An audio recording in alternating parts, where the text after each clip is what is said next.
That night we camped at a place the Turks still call Cape Jason, just as the ancients did. And here the locals have a great twist to the story. This, they say, is as far as Jason got, because the Argo sank here, and Jason and his brothers settled down and married local girls.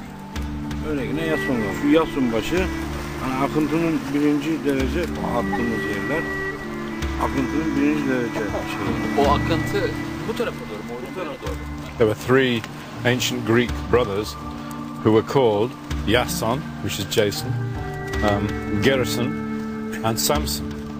And Iásona stayed here. Gerson, am I right? Yes. Samson back at the city of Samson down there. So it's the local legend is a kind of tale of colonization. Isn't that interesting? Really amazing.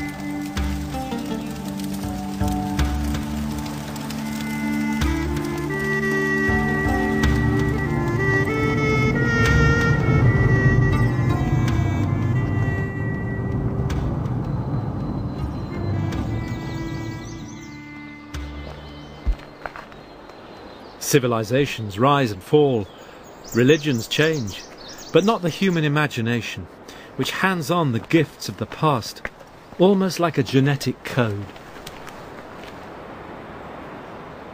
In the abandoned Greek monastery of Sumela, there's a sacred cave. Come and look at this. Isn't that sensational? Here you can see the Christian world which overpainted Jason's pagan universe.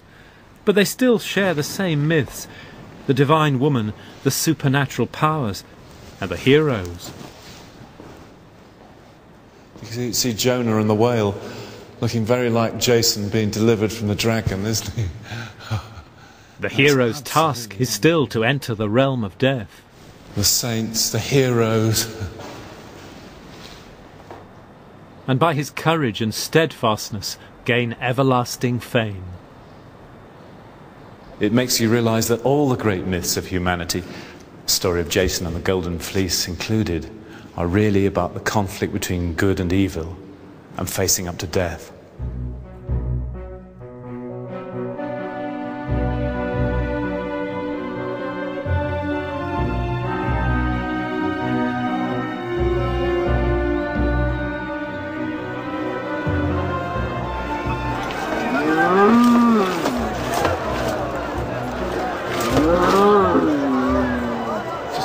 Run if they come this way, okay?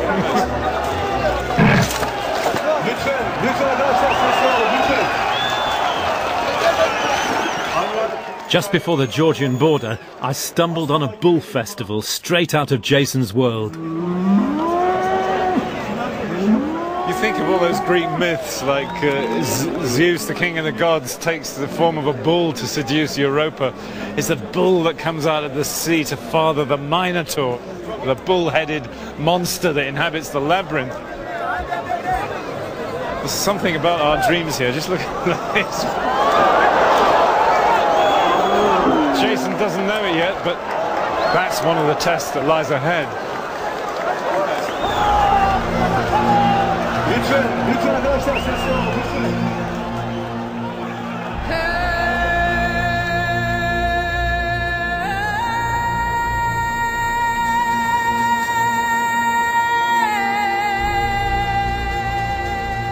And so we entered Georgia, ancient Kolkis, the land of the Golden Fleece.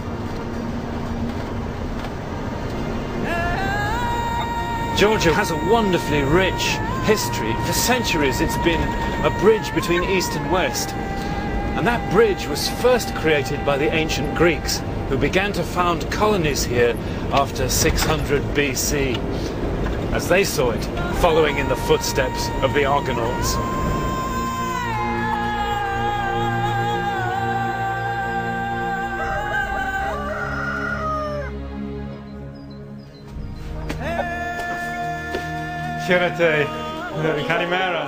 And the Greeks are still here.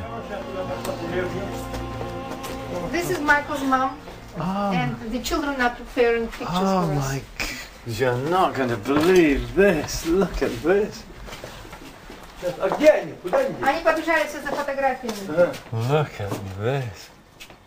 Do they know any of the people here? Or these... Of course I know all of them. It is my father. Это там Цацанини, Сидеропол, the faces of the people. Все греки. Ну, они...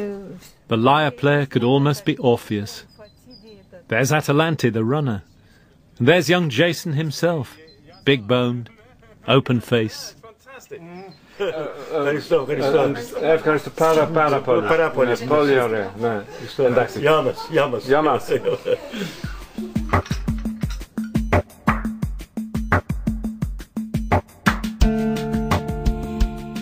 After sweeping along the coast of Kolkis, the Argo entered the mouth of the river Phasis. In early Greek myth, this was the edge of the world.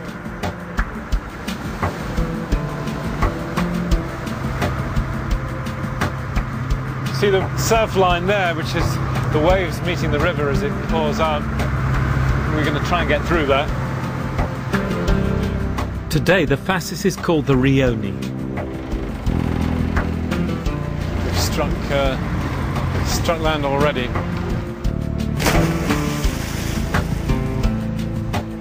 He's just walking across the estuary now just to see whether there's anywhere where the water's deep enough for us to get in.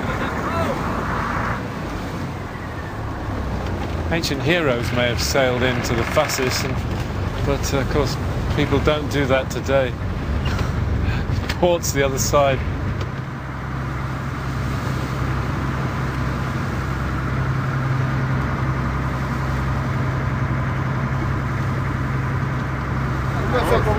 No problem. Fantastic. Can you remember the way out? Yeah.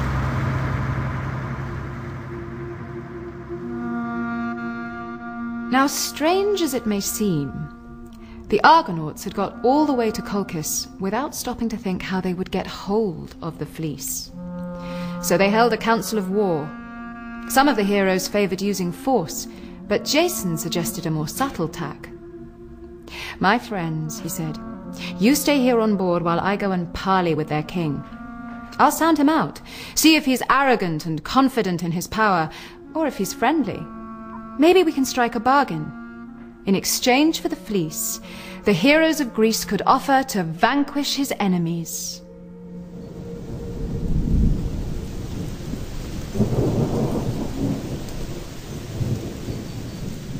To the ancient Greeks, Kolkis was a sinister, alien land, ruled by a cruel king, Aeetes, whose power depended on keeping the Golden Fleece. They called his city Aea, and they placed it somewhere in the waterways and lakes behind the coast. But was it a real city?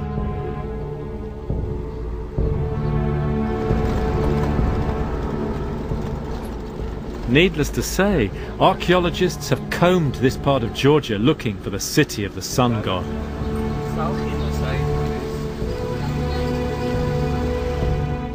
In the 1870s came rumours of fabulous finds near the town of Varni. After every torrential rain, out of the hillside were washed gold ornaments, jewels, rings and necklaces. "The whole hill," said one of the newspapers, "is full of gold."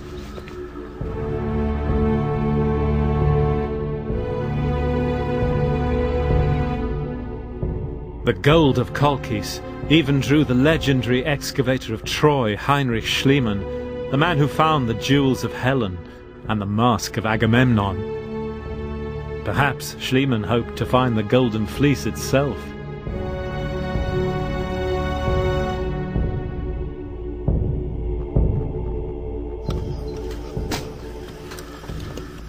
Modern archaeologists have found much more gold at Varni and a walled native Kolkian city.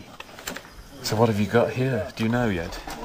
Do you know what... Its heyday was from 600 BC, long after the Bronze Age, but just the time when the Greeks were planting their first colonies here, when the myth had become fixed in Georgia.